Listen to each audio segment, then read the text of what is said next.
Firman Tuhan berkata, kalau kita lihat tadi saudara, bahwa Tuhan akan, ya dikatakan di sana, meninggikan tandukku seperti tanduk banteng dan aku dituangi dengan minyak baru. Tanduk itu berbicara tentang kehormatan, martabat, ya bahkan nama baik seseorang.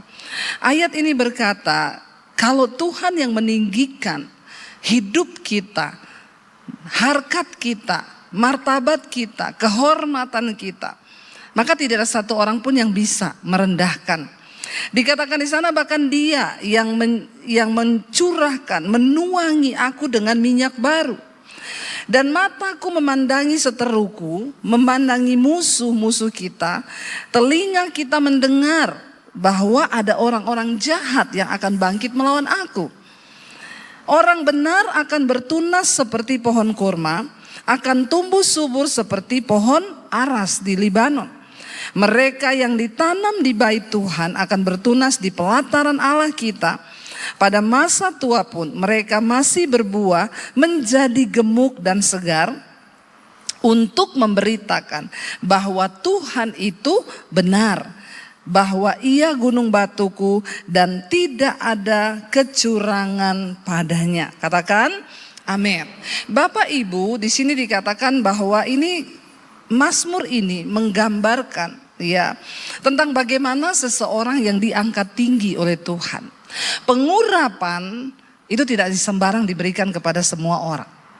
Tidak semua orang Kristen, ya dengar baik-baik saudara, akan mendapat pengurapan dari Tuhan. Hanya mereka yang membuka hati, yang sungguh-sungguh rindu, mereka akan mengalami pengurapan dari Tuhan. Kalau dalam perjanjian lama kita belajar tentang pengurapan. Untuk apa pengurapan itu diberikan? Di zaman perjanjian lama saudara, orang-orang itu diurapi untuk sebuah tugas. Dia raja, dia imam, atau dia nabi. Lalu Tuhan akan mengurapi. Dan itu memang tidak semua orang, hanya orang yang dipilih Tuhan. Sampai di masa perjanjian baru, saya percaya pengurapan Tuhan tidak berhenti. Bahkan sampai hari ini Tuhan masih mengurapi gerejanya. Tetapi siapa yang diurapi Tuhan? Tentu orang yang dipilih oleh Tuhan, yang akan ditinggikan oleh Tuhan, yang akan dimuliakan oleh Tuhan. Bapak Ibu, kita belajar dari satu kisah di dalam Alkitab, yaitu tentang Daud. Kita semua tahu Daud itu adalah seorang yang sangat luar biasa. Ya, Daud itu orang yang dipilih oleh Tuhan. Ya, Daud adalah seorang yang lain daripada yang lain. Ya, dan kenapa Tuhan memilih Daud menjadi raja? Kita bisa belajar malam ini. Setidaknya metode Tuhan itu tidak berubah. Dari perjanjian lama sampai ke perjanjian baru, Dia Tuhan yang masih tetap sama dengan metodenya. Dan kita perlu belajar kenapa Daud dipilih oleh Tuhan. Firman Tuhan berkata, pada waktu itu Nabi Samuel berduka cita karena dia melihat Saul. Saul yang dulu orang diurapi Tuhan, tiba-tiba pengurapan Tuhan meninggalkan Saul. Kenapa pengurapan Tuhan meninggalkan Saul? Karena kita tahu bersama, ternyata Saul orang jahat, hatinya jahat. Dia penuh dengan iri hati. Lalu saudara, ketika Tuhan meninggalkan Saul, Nabi Samuel ini berduka cita.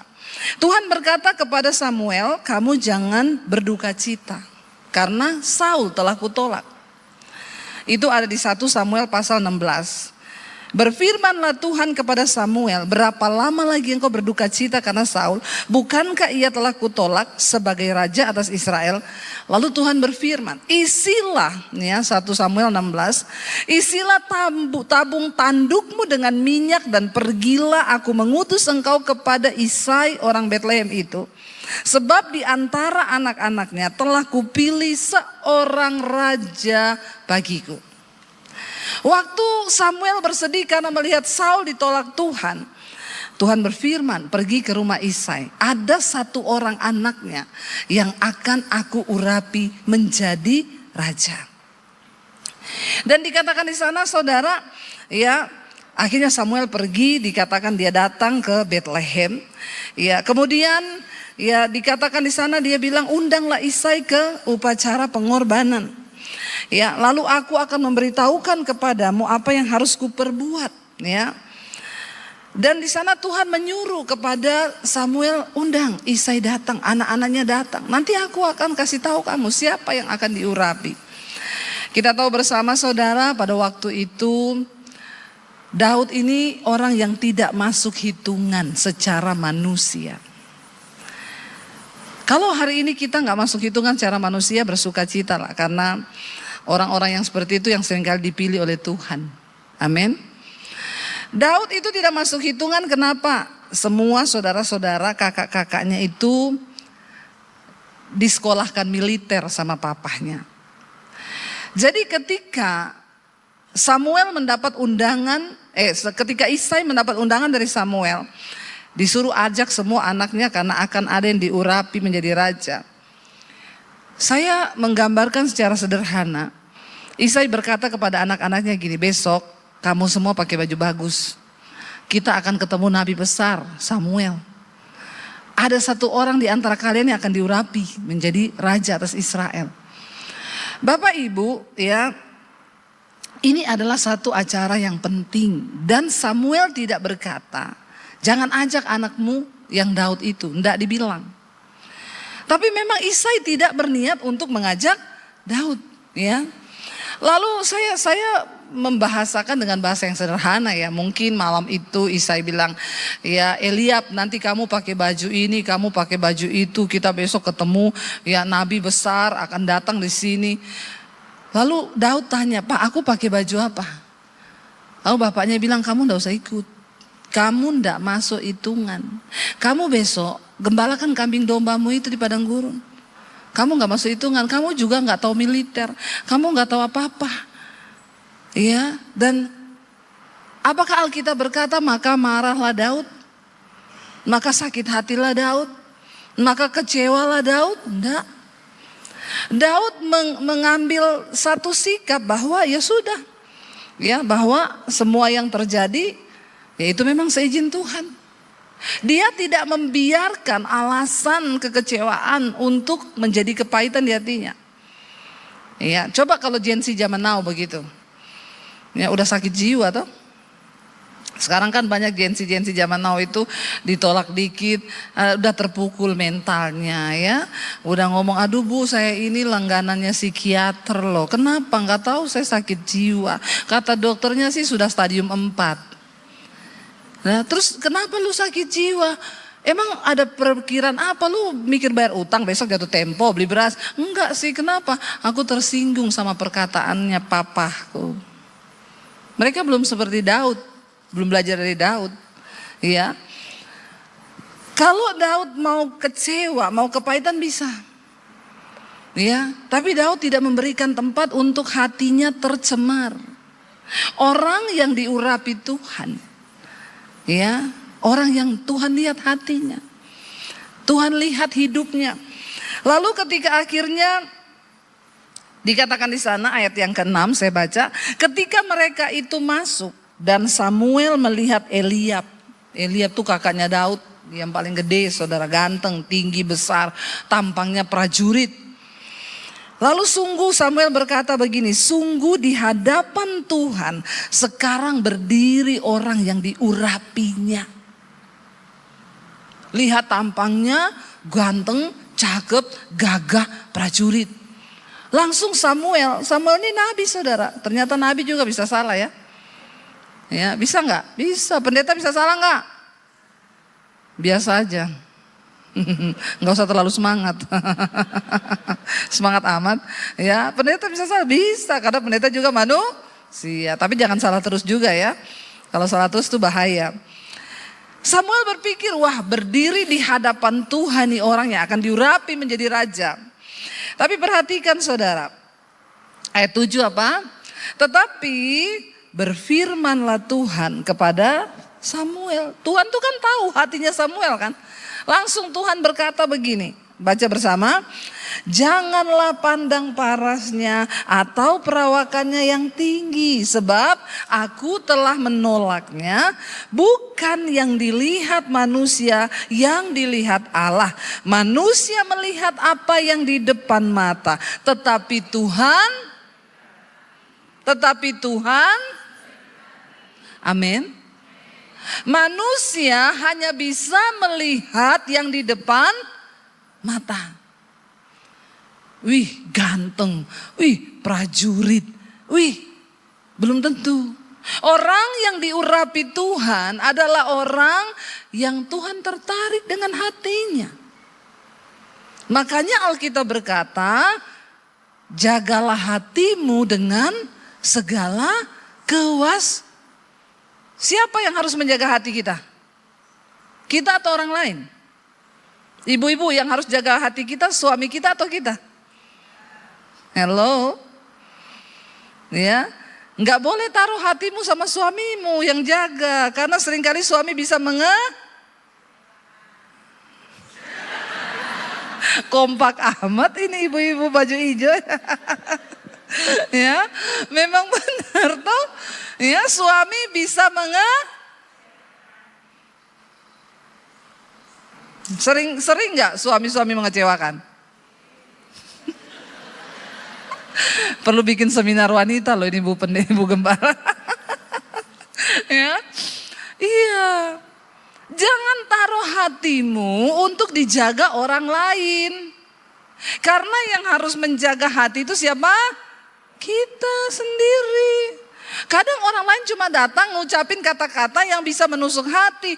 Tapi kalau engkau tidak memberi tempat, mempersilahkan perkataan orang masuk di hatimu, maka hatimu tidak tercemar.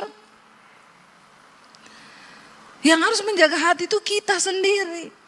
Ya, jaga hatimu dengan segala kewaspadaan. Jadi salah kalau kamu tuh berkata begitu tuh orang ya, dia tuh bikin saya sakit hati. Ya kamu yang salah. Kenapa orang bisa bikin kamu sakit hati? Harusnya tidak ada seorang pun yang bisa bikin kita sakit hati. Kalau kita menjaga hati. Amin. Kalau kita menjaga hati kita, ya jangan biarkan. Ya, jagalah hatimu dengan segala kewaspadaan. Di terjemahan aslinya kewaspadaan itu kayak security. Satpam. Ya. Kalau kita masuk di perumahan mewah, saudara. Saya tuh kadang-kadang suka jengkel kalau masuk di perumahan mewah di Jakarta. Ada satpam yang jaga kan. Ditanya begini, mau kemana? Ke rumah ibu ini. Alamatnya nomor berapa? Nomor ini, blok ini, blok ini. Ada keperluan apa? Kadang saya bilang kepo amat lo. Tapi nggak bisa, itu tugasnya. Kita nggak boleh marah. Dia masih tidak percaya lagi berkata begini, mohon minta KTP, tolong ditinggal di pos. Ya. Satpam security tidak akan pernah membiarkan sesuatu yang tidak jelas masuk ke dalam perumahannya. Alkitab berkata menjaga hati dengan kewaspadaan itu seperti security, seperti satpam yang menjaga keamanan.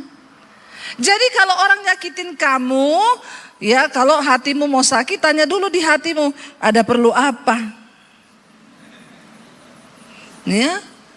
Itu loh dia menyakitiku. Kenapa? Oke dia menyakiti tapi lu jangan masuk. Keluar aja. Lepaskan pengampunan. Sebab kalau tidak begitu saudara, engkau gak mungkin mengalami pengurapan Tuhan. Amin. Ya, Tuhan mengurapi orang itu bukan orang sembarangan. Untuk kepentingan Tuhan, kita ini diperlengkapi dengan pengurapan Tuhan agar kita bisa menjadi saksi Kristus. Jadi jangan biarkan sesuatu yang sampah masuk ke dalam hatimu. Ya, orang itu saudara kalau punya kepahitan banyak, kecewa banyak, bisa terlihat dari wajahnya. Kalau susah senyum itu tanda-tanda itu. Ya susah senyum, mukanya ketekuk ya. Ini terus, 2 saja itu kalau nggak banyak kepahitan besok mau jatuh tempo.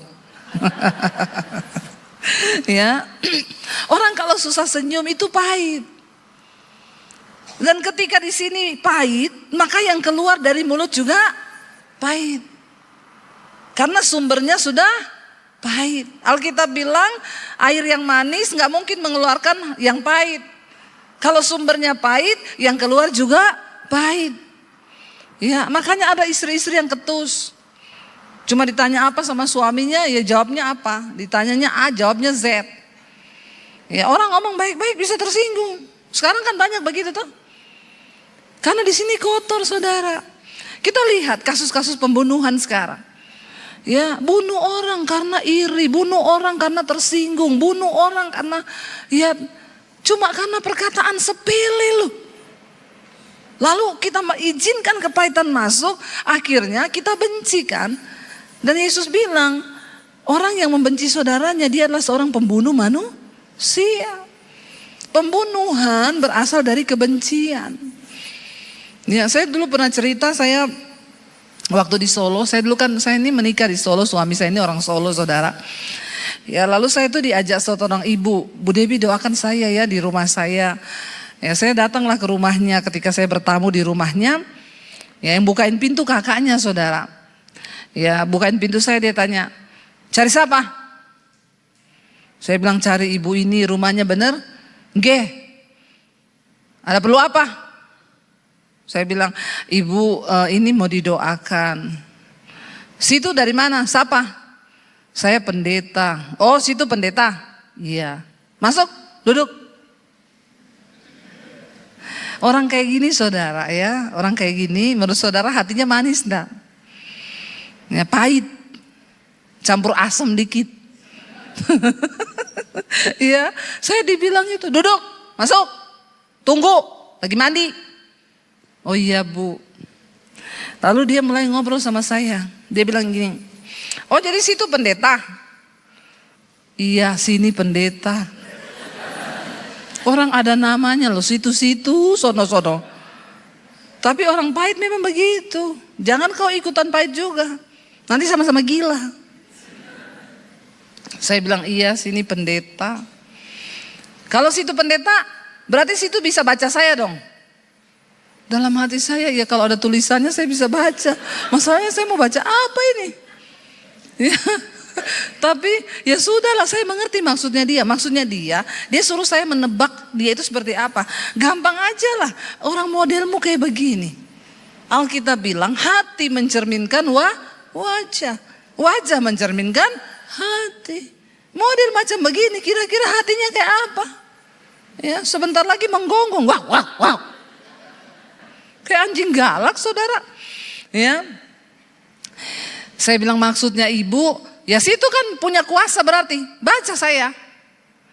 Saya bilang maaf ya Bu, ya karena ibu suruh saya. Jadi ya maaf ya Bu, kayaknya ibu banyak dikecewakan. Ya ibu sering disakiti hatinya. Ya jadi dalam hatinya ibu tuh banyak sekali kekecewaan. Saya ini berjaga-jaga dan berdoa. Sambil ngomong begitu tuh saya berjaga-jaga dan berdoa, saudara. Ini 2 saja. Kalau dia marah tambah tersinggung, saya dilempar pakai vas bunga itu di kepala. Tapi kalau dia dijamah Roh Kudus, ya udah dia nangis, saya doakan gitu saja. Lalu saya bilang, ibu kayaknya banyak luka batin, banyak sakit hati, kecewa. Tiba-tiba dia nangis. Dia mulai, iya Bu pendeta. Dalam hati saya, yes. Masuk ini firmannya. Dia bilang, iya. Yang nyakitin saya tuh bukan orang jauh Bu, orang dekat. Ya emang saudara, yang bisa nyakitin kita tuh orang dekat.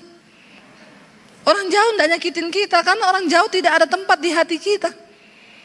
Saya gak pernah doakan ibu-ibu kepahitan Bu Debi sama siapa? Sama sopir angkot. Ya gak mungkin, gila kali kau, kenapa juga kau kepahitan sama sopir angkot? Enggak ada hubungannya, keles. Ya. Saya nggak pernah tuh doakan ibu-ibu kepahitan sama siapa? Sama tukang sayur Bu. Kemarin saya minta toge, dia bawanya bayam.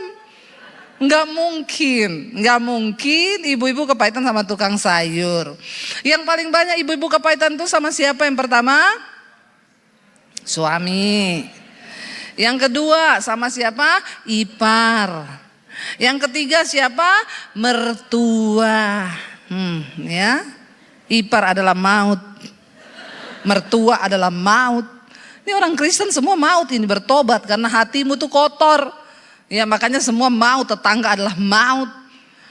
Lalu saudara saya, wah dia nangis. Iya bu, saya dikecewakan. Orang dekat gini, saya mendekat lah. Saya belai-belai dia dari belakang. Ibu, Tuhan mengasihi ibu. Ibu percaya ya, biar kasih Tuhan. Saya mau berdoa buat ibu. Saya berdoa. Tuhan jamah dia. Nangis, sudah nangis, terus nangis. Dalam nama Yesus saya doakan. Biar lepaskan semua kepahitan. Ambil semua kecewaan.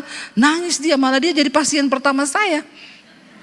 Kakaknya masih mandi. Setelah selesai berdoa, ya saya bilang, ibu tenang ya bu, serahkan semua sama Tuhan. Berubah dia bilang, iya bu pendeta, terima kasih ya bu. Ya, saya belum pernah mengalami seperti ini. Maaf ibu, namanya siapa? Saya bilang situ. Lah kok jadi saya yang kebalik rohnya pindah ke saya? Enggak, saya bilang nama saya Debbie bu. Oh iya bu Debbie, terima kasih. Ibu mau minum apa? Ya, baik, langsung baik. Orang itu saudara, kalau hatinya penuh kepahitan, yang keluar juga semua pahit. Karena dia tanya dalam keadaan sudah pulih, ibu mau minum apa? Saya jawab kopi boleh bu. Tapi kalau dia tanya begini, minum apa? Bilang aja kenyang saya. Karena kalau kau jawab kopi, mati kau. Keluar kopi pakai sianida itu. Kenapa banyak orang bikin kopi pakai sianida? Kenapa? Karena dia bikin kopi dengan hati yang terluka, penuh kebencian. Ya. Tapi karena dia senyum, saya jawab kopi boleh bu. Iya bu. Saudara lihat, tuayan tuh menguning loh. Cuma perkara begini aja, orang bisa dilawat Tuhan. Orang yang tadi pahit hatinya, orang yang tadi penuh kekecewaan, bagaimana pengurapan Tuhan bisa dia alami? Pengurapan Tuhan adalah sesuatu yang memampukan kita untuk bisa menjadi kesaksian suratan Kristus yang terbuka.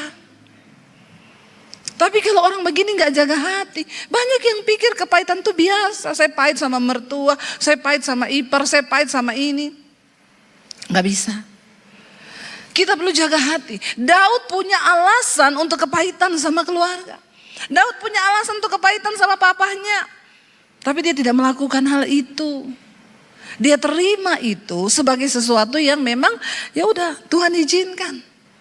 Dia pergi gembalakan kambing domba. Dan akhirnya masuk satu persatu semuanya. Ya, dan tidak ada 7 orang anaknya itu masuk semua saudara. Di depan Samuel lewat. Tapi gak ada satupun yang dipilih Tuhan. Lalu Samuel bilang sama Isai, udah ini semua anakmu? Jawab Isai begini, masih ada satu yang bungsu. Tapi enggak usah, dia tuh gak masuk hitungan. Dia cuma gembala kambing domba. Dia bukan prajurit. Dia gak sekolah militer. Aduh gak usah deh, ini aja yang pantas mungkin. Tapi Samuel bilang, suruh panggil dia sebab kita tidak akan duduk makan sebelum dia datang ke sini. Dengar baik-baik, ketika Tuhan berkenan atas hidupmu, dia berkenan atas hatimu, orang mau tutup pintumu seperti apapun, Tuhan akan cari kau dimanapun kau berada. Amin. Daud, keluarganya sendiri yang tutup pintu. Papanya sendiri yang ngomong, enggak usah. Kamu enggak usah datang. Ya, dia lagi mengembalakan kambing domba, enggak usah. Tapi lihat kalau Tuhan yang berperkara saudara. Tuhan bilang, Samuel bilang enggak, kita tidak akan mulai acara ini kalau dia belum dibawa ke sini. Ya, lalu Daud datang saudara. Enggak ditulis dia pulang mandi dulu, enggak ditulis dia pergi pakai baju bagus, tapi akhirnya ketika dia datang, ya, Tuhan berkata, bangkit urapi dia sebab inilah dia. Samuel mengambil tabung tanduknya dan berisi minyak itu mengurapi Daud di tengah-tengah saudara-saudaranya. Sejak hari itu dan seterusnya berkuasalah roh Tuhan atas Daud. Lalu berangkatlah Samuel menuju Rama. Waktu pengurapan Tuhan atas hidupmu, ya, maka roh Allah berkuasa dalam hidup kita. Tapi harus ada alasannya. Untuk apa Tuhan mengurapi kita? Daud seorang yang sangat mengasihi Allah. Ya, ketika dia disakiti, ketika dia kecewakan, dia pergi tuh. Ya, di padang dia nyanyi, dia bermazmur. Ya, dia memuji Tuhan. Dia menaikkan puji-pujian. Pengurapan Tuhan ada di atas kepalanya. Hampir semua lagu-lagu di Mazmur itu Daud yang tulis. Ya, dia nyanyi di padang gurun. Dia menggembalakan kambing domba yang hanya beberapa ekor. Dan kita tahu bersama ceritanya seperti apa.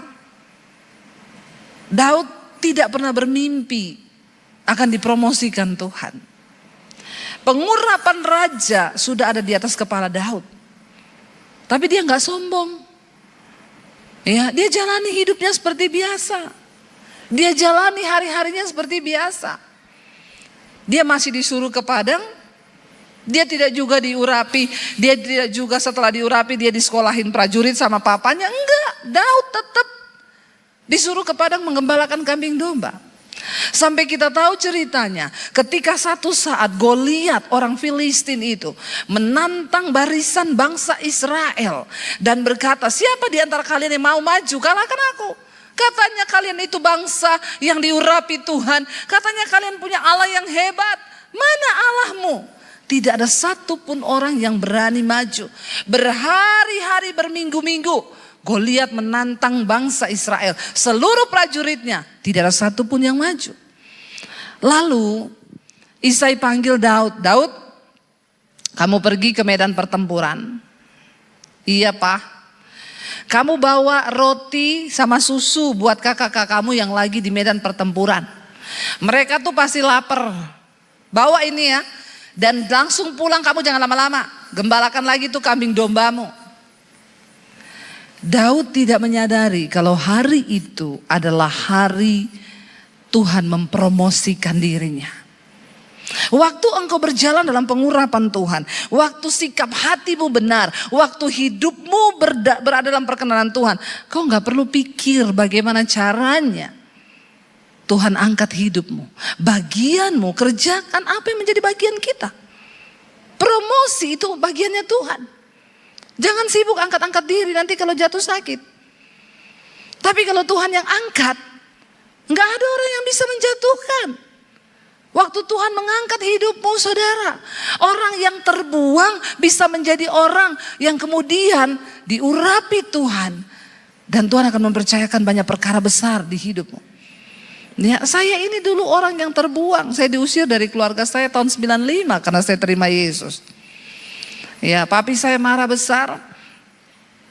Dia bilang lebih baik papi bunuh kamu daripada kamu bikin malu keluarga. Papi saya haji. Saya keluar dari rumah tahun 95 diusir. Bahkan papi saya bilang, kalau kamu memang mau pilih Yesus keluar dari rumah. Jangan bawa ijazahmu. Yang sekolahin kamu tuh saya, uang saya. Kamu pergi dari rumah jangan bawa ijazah. Saya mau lihat Yesus kasih makan kamu pakai apa. Saya keluar nggak bawa uang, nggak bawa apa-apa. Saya nggak bawa ijazah.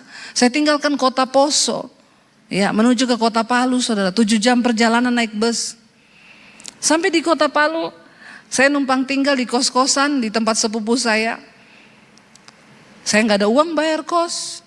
Untuk bisa makan, saya jadi pembantu di situ. Saya cuci baju, saya nyapu, nyetrika, saya ngepel. Ya. Tapi Tuhan harus membentuk orang-orang yang akan diurapi. Ya, Daud direndahkan. Daud disuruh, kamu nggak usah seperti kakakmu, kamu pergi aja gembalakan kambing domba. Kamu antar roti sana. Ya, saya melakukan semua itu dan ya makanya saya bilang sejak ikut Yesus justru hidup itu jadi menderita. Tapi itu yang benar.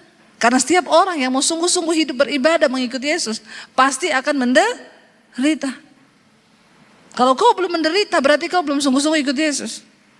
Saya doakan supaya kau menderita. Ya, salah undang pendeta ini. Biasanya pendeta datang untuk mendoakan menjauhkan umatnya dari penderitaan. Kalau saya tidak, kalau kau belum menderita saya doakan kau menderita. Karena penderitaan yang pahit itu baik bagi jiwa kita. Untuk menyelamatkan kita. Tanpa penderitaan gak mungkin engkau bisa sempurna berkenan di mata Tuhan. Makin sombong hidup kita, makin berat penderitaannya. Saya dulu sombong, makanya harus direndahkan. Saya dulu angkuh, makanya harus dimatikan, benar-benar saudara. Tapi saya mengucap syukur. Saya belajar Alkitab, ya. Saya dikuatkan dari setiap firman yang saya baca. Saya mulai dibentuk Tuhan, diproses Tuhan. Gak gampang, puluhan tahun. Makin lama proses itu, atau makin cepat proses itu tergantung pada responmu. Bagaimana engkau berespon dalam setiap proses? Kalau kita diproses, kita masih terus menyalahkan orang. Ya saya ini begini tuh gara-gara dia loh. Saya itu begini gara-gara itu. Saya itu begini gara-gara itu. Saya itu stop. Berhenti menyalahkan orang. Dan tanya sama Tuhan, apa yang kau mau dari hidupku Tuhan? Berlutut di kaki Tuhan.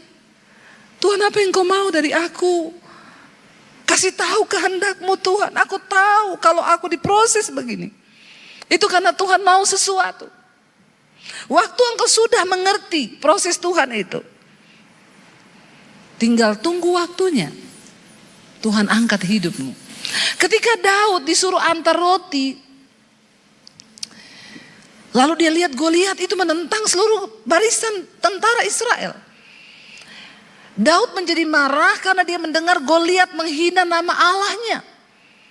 Goliat berkata, di mana Tuhanmu yang hebat? Katanya kau punya Allah yang hebat, tapi siapa yang berani melawan aku? Lalu Daud berkata, siapa orang Filistin yang tidak bersunat ini? Beraninya dia menghina nama Allah barisan bangsa Israel. Dan Daud mau maju mengalahkan dia.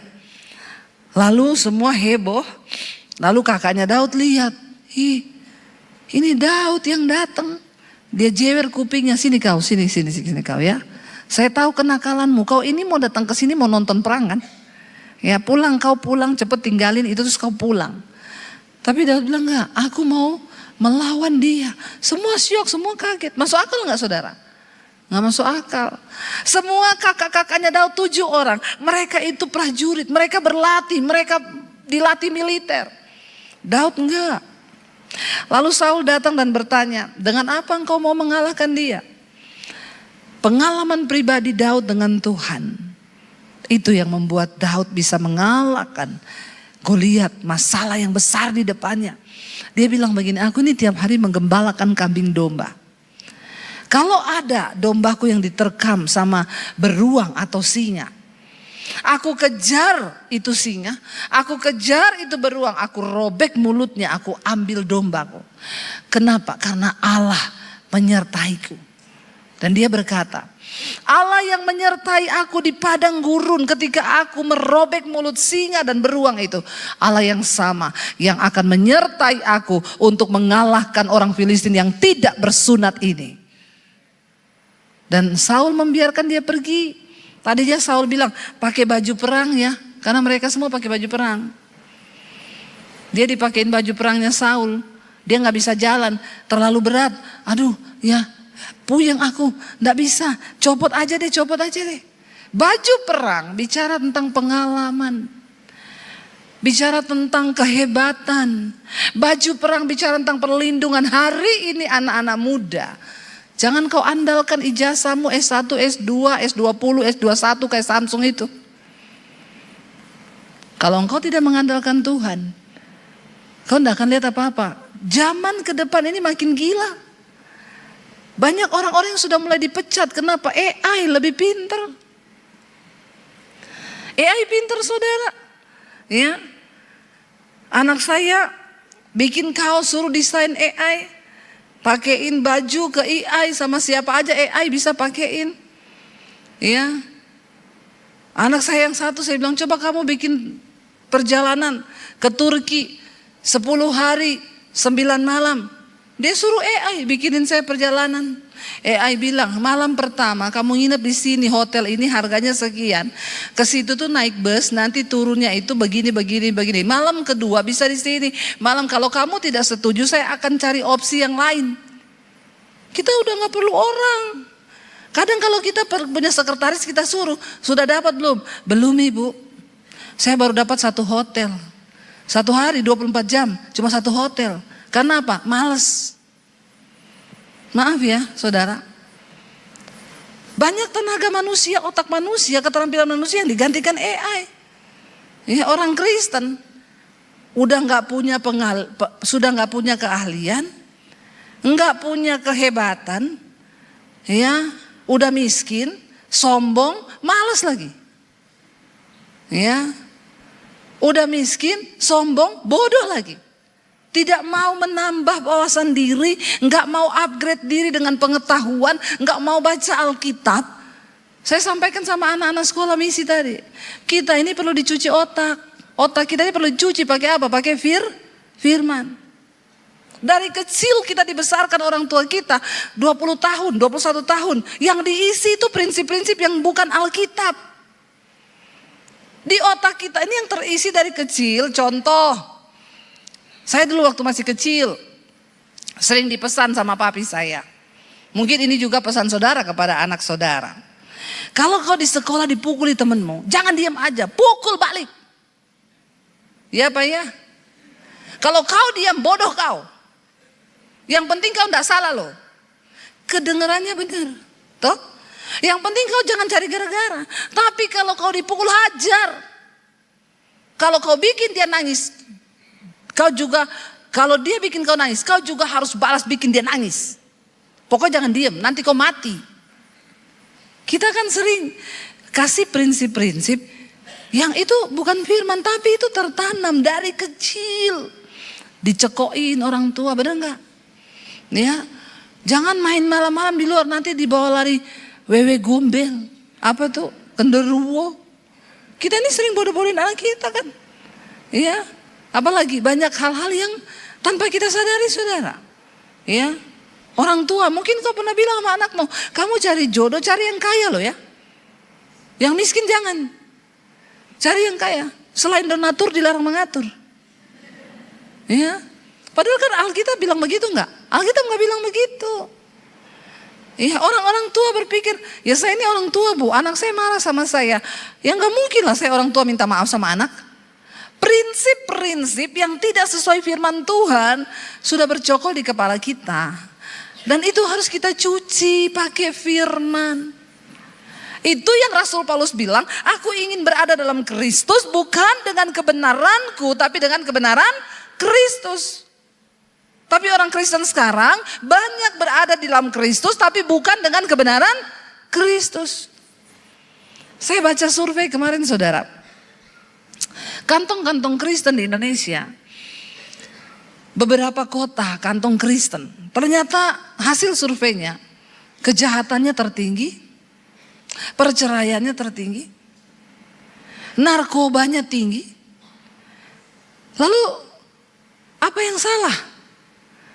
Ya, ini menjadi sebuah pertanyaan. Lalu ada lembaga Kristen yang bikin survei di sana. Kan ini kantong Kristen. Lalu disurveilah. Masyarakat Kristen banyak. Disurvei yang punya Alkitab berapa banyak? 80% orang Kristen di kantong Kristen punya Alkitab. 5 orang di satu rumah, 5 Alkitab. Tetapi survei membuktikan dari 80% yang punya Alkitab, cuma 20% yang baca Alkitab. Ini baru baca, belum melakukan. Mungkin yang melakukan coba 5 apa 3%.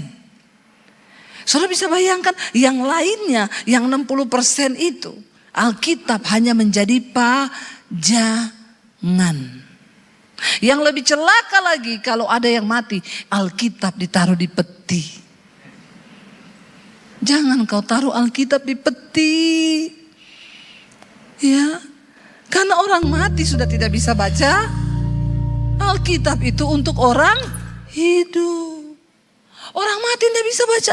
Selama dia hidup suruh dia baca Alkitab. Kalau sudah mati jangan taruh di peti. Itu Alkitab, nanti kau dimarahi LAI loh, Lembaga Alkitab Indonesia.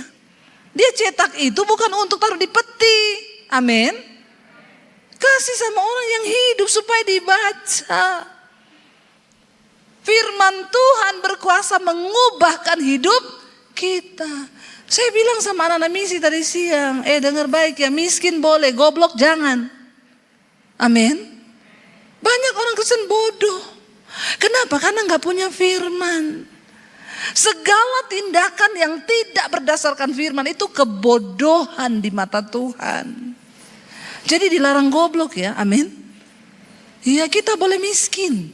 Tapi kalau kita punya firman, Tuhan bisa mengurapi engkau, mengangkat hidupmu, mengangkat martabatmu, mengangkat derajatmu supaya kau bisa menjadi kesaksian bagi banyak orang. Saya sudah ngomong keras, gak ada yang tepuk tangan loh.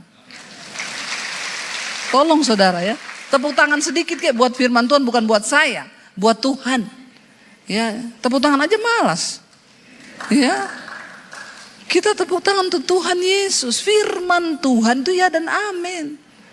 Ya, kalau kita melakukan, kalau kita menghidupi, kita akan mengalami. Saya ini bukti nyata dari apa perbuatan Tuhan yang begitu dahsyat. Saya yang dulu diusir, saya gak punya rumah, saya kehilangan segalanya.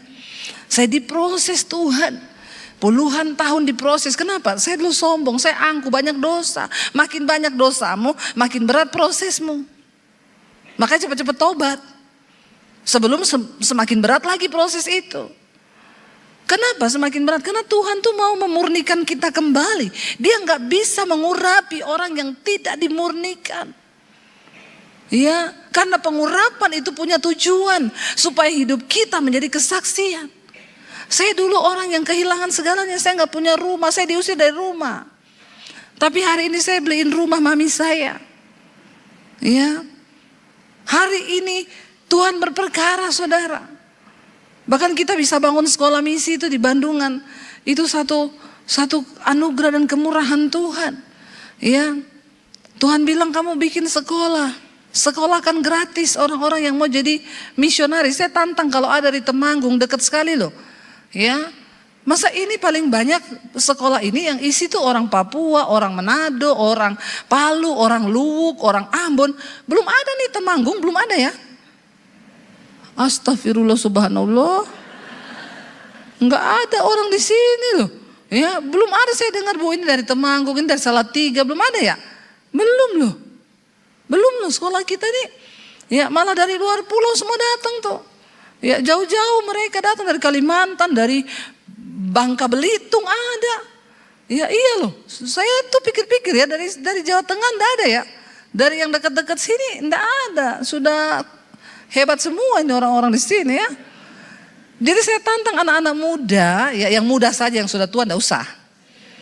Ya, kau jadi pendoa saja kalau sudah tua-tua ya. Jadi yang ini yang muda-muda yang mau jadi misionari. Kenapa muda? Supaya dia bisa diutus. Ya pergi itu ke pedalaman ya. Kalau so tua aduh ya so encok udah sakit pinggang. Di rumah saja jadi pendoa, amin. Bukannya kita gak mau terima, tapi ya udahlah ya yang tua-tua ya gak terlambat juga. Cuma masih ada kesempatan jadi pendoa saja. Yang muda-muda ini diutus ya. Mereka pergi ke daerah-daerah yang pelosok pedalaman yang belum mendengar kabar baik. Ayo Bapak Ibu, kalau hari ini kita punya sakit hati, kita punya kepahitan, kita punya karakter yang bobrok, buang semua itu karena Tuhan gak bisa mengurapi engkau. Tuhan mengurapi orang yang mau dimurnikan hatinya. Dan saat itu juga kita tahu bersama kisahnya, Daud mengalahkan Goliat cuma dengan batu, ya dengan katapel, dia gak pakai senjata yang hebat. Kau enggak usah berpikir saya enggak punya ijazah, saya ini enggak sekolah S1, S21, S20, enggak. Ya, penentu dari kesuksesan di hidupmu itu Tuhan. Amin. Tuhan. Saya ini mengalami, ya, saya diusir enggak bawa ijazah. Tapi hari ini saudara, apa yang Tuhan firmankan? Pulau-pulau menanti pengajaranmu, bangsa-bangsa menanti pengajaranmu. Hari ini undangan ke LA, California masih saya pending. Ya, Mereka mau bayarin tiket, ibu datang, kami bayar tiket. Betapa rindu jemaat di sini mendengarkan pengajaran dari ibu. Ya, saya bilang iya, nanti saya kabarin kalau saya sudah ada waktu. Banyak negara-negara, ya, dan banyak pulau-pulau. Siapa saya? Apakah saya hebat? Enggak. Saya dulu cuma orang yang banyak dosa, yang mau bunuh diri, yang sudah kecewa dengan hidup, sudah jadi sampah. Tapi di tangan Tuhan, waktu kita membuka hati, Tuhan mengurapi kita. Dia mengangkat derajat hidupmu. Dan orang melihat ada Yesus dalam hidupmu yang bisa mengubahkan. Tidak peduli berapa pahit masa lalumu, enggak peduli berapa suram masa lalumu, bersama Tuhan bisa mengubah masa depanmu. Dan tidak ada perkara yang mustahil, asal kita mau sungguh-sungguh percaya, asal kita mau sungguh-sungguh berserah. Ini waktu saya sudah habis ya. Sudah 00 itu? Belum? Lanjut sampai jam 10? Saudara setuju sampai jam 10? Saya enggak setuju. Anda puas, saya lemes. Ya, jadi kita percaya Bapak Ibu ya, ketika Tuhan di pihak kita, jangan terlalu ambil pusing hari ini kalau engkau disakiti mertuamu. Aduh, itu perkara-perkara yang orang Kristen ini masalahnya cuma muter-muter di situ saja. Orang Kristen ini persoalannya cuma dia di situ, ya, kepahitan sama ipar, kepahitan sama mertua.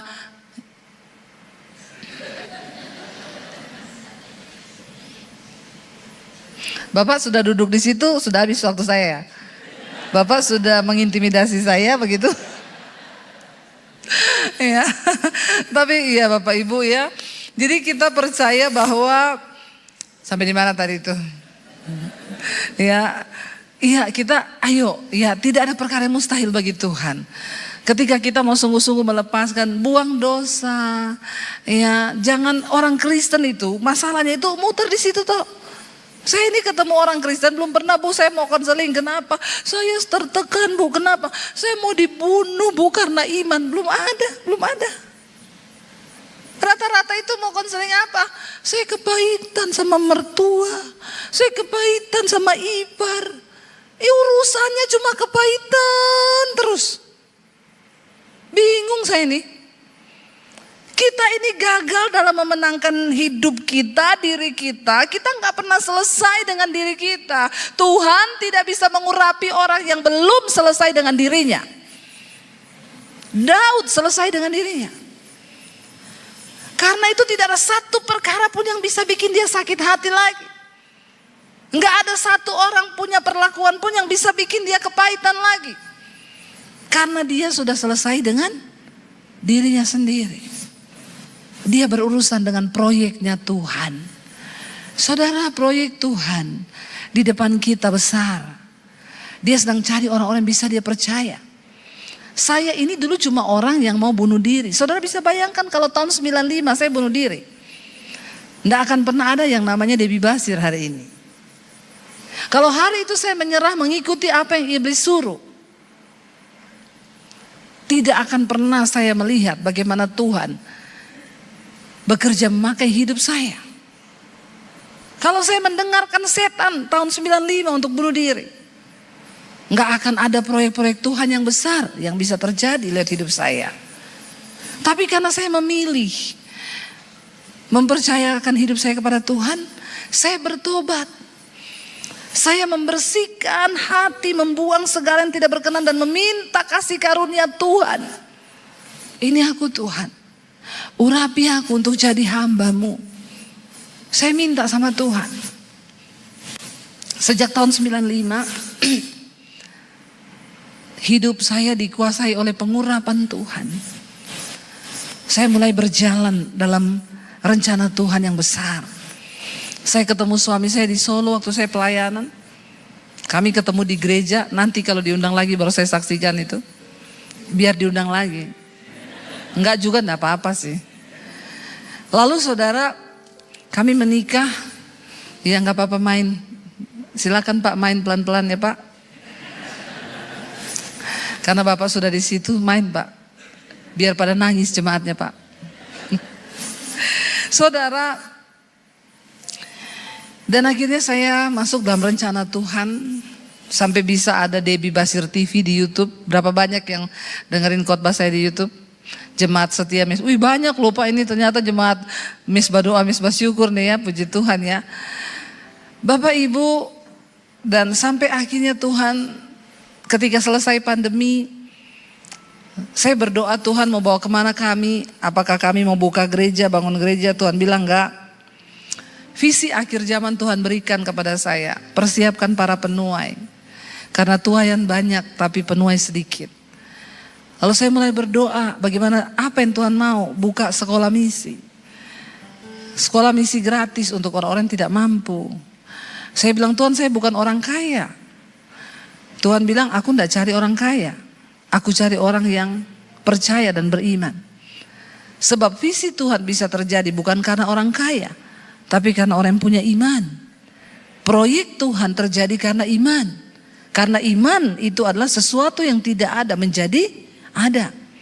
Lalu akhirnya saya mulai bergerak dengan suami, kita cari tanah tadinya di Tawangmangu, karena kita pikir di sana banyak sekolah-sekolah Kristen, banyak rumah retret.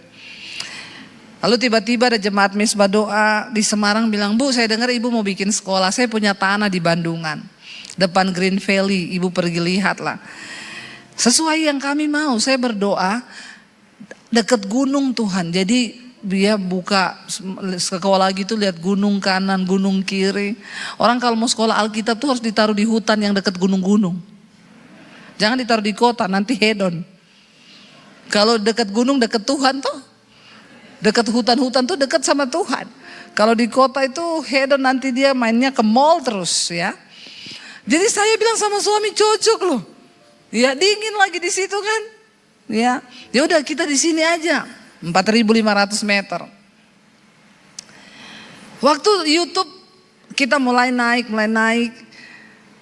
Selesai pandemi itu, puji Tuhan saudara. Dari yang tidak ada, waktu pandemi saldo di rekening saya tinggal 10 jutaan. Kami nggak tahu mau hidup bagaimana. Dengan 3 anak di Jakarta. Saya bilang sama suami, kita jual mobil pulang ke Solo aja yuk. Jual rumah pulang ke Solo. Nggak ada harapan, kita nggak tahu pandemi berapa lama. Bayangkan uang 10 juta, nggak ada 10 juta dengan 3 anak bertahan hidup. Ya, itu sih memang hanya mujizat. Saya dan suami baru menyadari, pas pandemi itu kita nih terlalu percaya Tuhan ya, sampai baru sadar saya nggak ada gaji bulanan. Ternyata kami selama ini hidup memang hanya dari pelayanan. Tidak ada gaji bulanan. Terlalu berani percayanya. Baru ngerti saya. Makanya dari dulu kita memang gak bisa kredit rumah di bank, gak bisa. Kalau ditanya ibu ada kerjaan, ya ada. Gajinya berapa? Nggak tentu. Yang penting ada slipnya bu, nggak ada. Loh kok bisa nggak ada? Iya slipnya dengan iman mas. Loh kok bisa? Ya gajinya kan dari sorga. Orang banknya bilang kami nggak bisa terima kredit slip gaji dengan iman bu. Karena kebetulan bank kami belum beriman. Jadi enggak bisa saudara. Jadi kita baru sadar, oh iya kita terlalu percaya ya sama Tuhan. Singkat cerita, di pandemi itu YouTube saya 2 tahun sebelum pandemi Tuhan suruh bikin saya bikin YouTube. Saya cuma dapat satu kata, Tuhan bilang aku akan kasih kamu tuaian bangsa-bangsa dan berkat bangsa-bangsa. Kita bikin YouTube 2018, 2020 pandemi. 2020 itu pas pandemi itu pertama kali YouTube kami dimonetisasi, kami digaji dari YouTube pas pandemi. Ya, kok enggak wow ya? Wow dong. Ya, gaji pertama waktu itu 16 juta baru, tapi di saat tidak ada uang, tiba-tiba ada yang gaji 16 juta, wow enggak? Bukan cuma wow. Lalu dijalani kami 2 tahun lebih, tiba-tiba Tuhan bicara, bikin sekolah. Kan di rekeningmu sudah ada duit. Saya ingat waktu itu ada uang 2M lebih. Dari yang tidak ada, menjadi ada. Tuhan bilang taruh uang 2M itu untuk pembangunan sekolah misi. Tuhan, ya jangan main-main ya Tuhan, kalau ada 20M Tuhan suruh taruh 2M mah kecil. Nah, cuma itu Tuhan suruh taruh itu dengan iman. Kamu kan pernah melewati yang lebih sulit dari ini. Kita taruh. Setelah sekolah digambar, 4M. Habisnya. Saya udah mau mundur, saya bilang sama suami. Saya pikir 2M itu sudah lebih. Ternyata gak cukup. Iya Bu, katanya pembangunan mahal. Kita udah bikin pembangunan yang sesederhana mungkin, tapi gak tahu akhirnya. Ya karena semua pakai besi. Ya udah. Saya bilang sama suami, kalau gitu gampang lah, nanti taruh nomor rekening aja di layar YouTube. Nanti saya umumin, saudara kami akan pembangunan sekolah misi, ini nomor rekeningnya, saudara bisa menabur ya, karena siapa menabur dia akan menuai. Saya bilang taruh aja di YouTube itu nomor rekening. Tapi saya dan suami dari awal bikin YouTube, kami sepakat tidak akan taruh nomor rekening di layar. Kali itu saya hampir tergoda. Ketika suami saya tanya, "Say, nomor rekening yang mana mau ditaruh? Pengumuman akan segera dimulai karena udah mau pembangunan." Saya bilang sebentar, saya doa dulu ya, tanya Tuhan lagi, konfirmasi lagi. Saudara percaya nggak kalau saya taruh nomor rekening, cepat itu, ya langsung tertutup. Bayangkan yang nonton mesbah syukur 75.000, kadang 100.000 orang. Mesbah doa 50.000.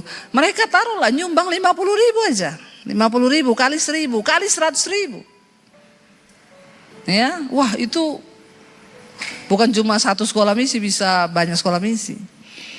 Tapi ketika suami saya tanya nomor yang mana, saya berdoa. Tuhan tuh bilang begini, silakan taruh nomor itu di YouTube. Tapi aku ndak ikut bekerja. Karena kamu sudah mencoba memakai kekuatanmu sendiri. Seperti Daud yang mencoba menghitung kekuatan pasukannya. Padahal dia tahu dia menang perang bukan karena kekuatan pasukannya. Tapi karena kuasaku, kata Tuhan. Kamu akan dapat lebih daripada yang kamu butuhkan. Tapi aku tidak ikut bekerja. Saya takut waktu dengar itu, saudara. Saya bilang sama suami saya, enggak usah deh. Tidak usah merekayasa Tuhan. Kita mulai dengan iman.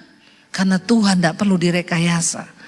Akhirnya pembangunan dimulai. Saudara tahu apa yang terjadi? 7 bulan pembangunan selesai.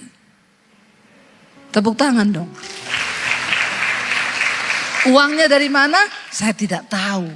Tapi saya tidak pernah minta sumbangan. Saya tidak pernah mengedarkan proposal. Saya tidak kirim ke orang-orang kaya bantu doa ya. Tidak. Dengan cara yang ajaib Tuhan kirim. Bu, saya ini pabrik cat, saya mau sumbang semua cat yang ibu butuh. Nih nomor pemborong saya, kabari aja sana Bu. Saya nggak tahu, dia yang urus. Bu, saya mau sumbang material, hubungi nomor pemborong saya. Bu, saya mau sumbang ini, hubungi nomor pemborong saya. Bu, semua yang berbau listrik saya sumbang, hubungi pemborong saya. Saya nggak simpen nomornya, saya nggak tahu. Saya nggak kirimi ayat tiap hari.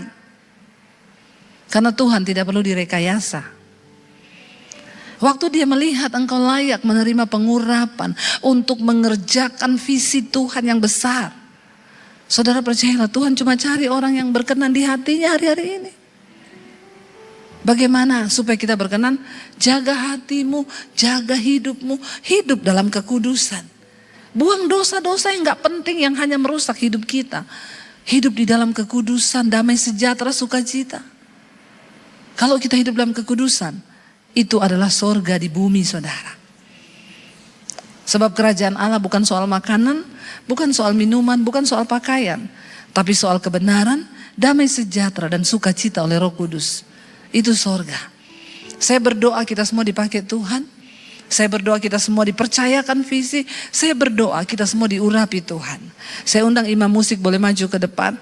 Yuk kita sama-sama mau sembah Tuhan, saudara. Dia Tuhan yang masih bekerja sampai hari ini. Dia Tuhan yang masih memberikan visi bagi orang-orang yang dipilihnya. Dan dia masih mencari orang sampai hari ini. Biar dia temui di Temanggung ini adalah orang-orang yang mau dia pakai untuk menyerahkan hidupmu kepada dia. Masih begitu banyak visi Tuhan yang besar. Kita sedang berpacu dengan waktu. Sebelum kedatangan Tuhan kali yang kedua, Tuhan berkata, Dia akan memberikan kekayaan orang fasik dipindahkan ke tangan orang benar. Supaya terjadi pembalikan keadaan. Dan engkau akan menjadi suratan dan kesaksian yang terbuka bagi Kristus. Bangkit berdiri bersama. Silakan kita naikkan pujian.